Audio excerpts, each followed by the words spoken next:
Well, turning now to the growing concern from lawmakers that China could be spying on us inside of our own homes. On Tuesday, the chair and ranking member of the House Select Committee on the Chinese Communist Party called on the FCC to investigate the risk of Chinese companies spying on Americans through everything from cars to medical devices, kitchen appliances, your kids' toys even. For more on this one, let's bring in NewsNation national security contributor Tracy Walder. Tracy, it's always good to have you. Break this one down for us. I mean, how concerned do we need to be about devices in our homes being turned into Chinese spy tools? I mean, you're a mom. Is this something that you think about with your daughter's toys or tech lying around your house? Well, thank you for having me, Marnie. I personally think that we should be concerned, not just with China, but with other nefarious actors and hackers getting into these devices. You know, the concern is not necessarily the toy and the device itself. A lot of those are actually manufactured here. It's the software platforms that are being used that have massive security holes, some of which are actually intentional. We banned Huawei, which is a Chinese cell phone carrier, a few years ago because of this exact issue. Yeah, and I know, too, we're playing videos of these Furbies. We remember from the 90s when Furbies were being accused of being Chinese spy bots, too. But I think my follow-up question to that is, so what should we do about it? Because I know a lot of people watching are saying, OK, but I can't not have certain devices. I need my kids to have toys for entertainment so I can get stuff done around the house. I mean, how do we combat this? What do we do with this warning?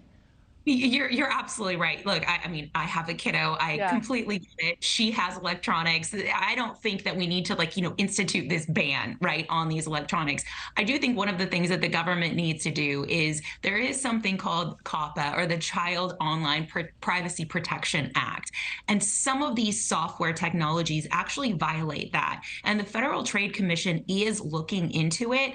But what we need to start doing here in America is actually manufacturing some of those technologies here rather than outsourcing it. Now, as a parent, you can run some of these things on your own devices and sort of almost set it up like it's a CCTV, which I think is a much better idea than having sort of this full willy-nilly Bluetooth capability, if you will, because that's what hackers are able to get into, and that's what people are able to use to spy on kids, on government officials, on. Yeah, and obviously this threat goes well beyond data collection and toys. How does China's dominance of the market of cellular internet modules pose a risk to national security? I mean, in what other ways are you seeing this being a potential big problem for us here? I think one of the ways that it's a big problem is really on the most mundane level. We are way behind the curve and constantly playing catch up with what China is developing technology-wise in a very passive way to spy on us and collect information. And so some of the things that they're getting from a national security perspective, they may not need to hack into the Pentagon per se, to get information, but maybe they're targeting family members and children of Pentagon officials through these devices. That's what can become a national security issue. Also, if they can get these devices close enough to our national security infrastructure, that can become problematic as well. And so I think we really are behind the curve, and we need to be doing better in terms of really circumventing this technology that they've developed. Yeah, and Tracy, just one last question while I have you here. So many American sectors do seem to be dependent on China. Can we put the genie back in the bottle here or no?